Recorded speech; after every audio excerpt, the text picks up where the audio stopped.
अस्सलाम वालेकुम। मैं हूं डॉक्टर नज़ीर सिद्दीकी और आप देख रहे हैं मेरा यूट्यूब चैनल।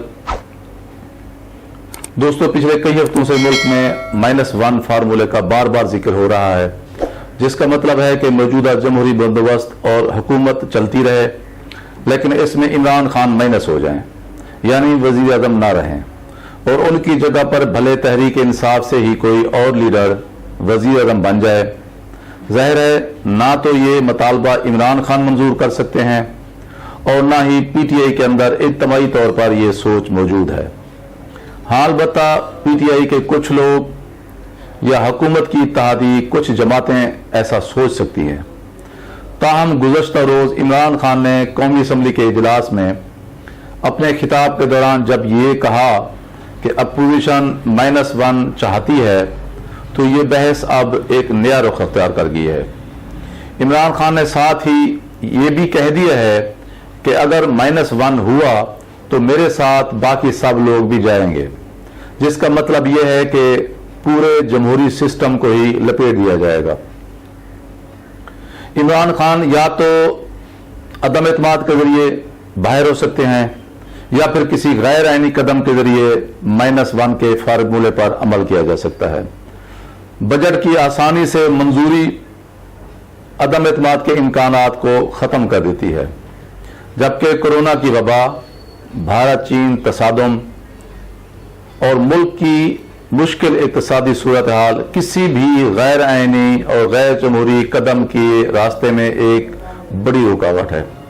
इसलिए फ़िलहाल इमरान खान के -1 होने के इम्कानात नहीं हैं।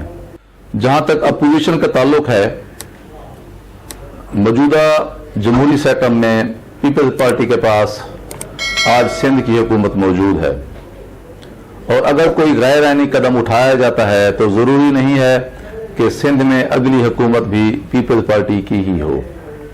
इसलिए वो किसी भी गैर आईनी कदम की हिमायत करने की पोजीशन में नहीं है। इसी तरह नून लीग के रहनुमा मियां नवाज शरीफ मुल्क से बाहर हैं। मरियम नवाज सियासी सरगर्मियों में हिस्सा नहीं ले रही, जबकि शहबाज शरीफ और उनके बेटे संगीन मुकदमात में नैब को मतलूब हैं। चुनांचे इन सब के लिए भी नए इंतखाबात में हिस्सा लेना आसान नहीं है। हाल बताले देकर एक मौलाना फजल रहमान बच जाते हैं, जिनकी ये ख्वाहिश जरूर हो सकती है।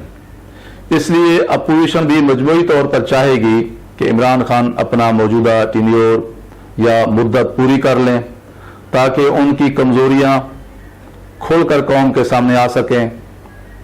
हाँ, ये अलग बात है कि पिछले टेन्योर में भी केपीके में अपने 5 साल पूरे करने वाली पीटीआई हुकूमत ने सूबा भर में क्लीन स्वीप किया था, और अगर अब कोरोना की वबा और मौजूदा इलाकाई तनाज़ात से निकलकर पीटीआई की वफाकी हुकूमत अपनी कारकर्दगी मजीद बेहतर बना लेती है, तो हो सकता है कि अगले इलेक्शन के नताइज भी अपोजिशन की तवक्कुआत के बरअक्स बरामद हों।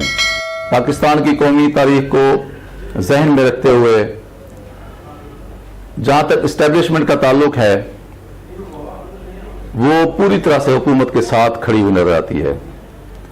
हाल बता इनफरादी तौर पर बाज़ लोगों की मुल्क में नई सफबंदी पैदा करने की ख्वाहिशात ज़रूर हो सकती हैं, जो पीटीआई की पंजाब हुकूमत की कारकर्दगी पर भी सवालात उठा रहे हैं।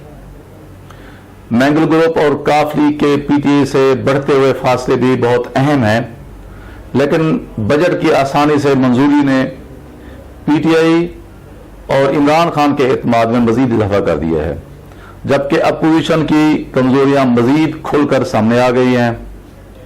इसलिए कहा जा सकता है कि इमरान खान की हुकूमत अभी तक मुस्तहकम है और किसी भी -1 फार्मूले के इम्कानात न होने के बराबर हैं।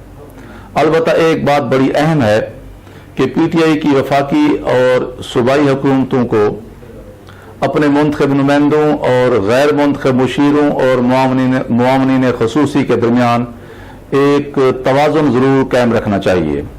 इसी तरह पिछले 2 साल से नज़रअंदाज की जाने वाली पीटीआई की तंजीमों और वर्कर्स के साथ भी पीटीआई की हुकूमत और ख़ास तौर पर इमरान खान को अपने राब्ते बढ़ाने की ज़रूरत है, क्योंकि यही तंजीमें और पीटीआई के वर्कर्स ही इमरान खान का असल असासा हैं जो तब्दीली के उनके नारों को अमली शक्ल दे सकते हैं।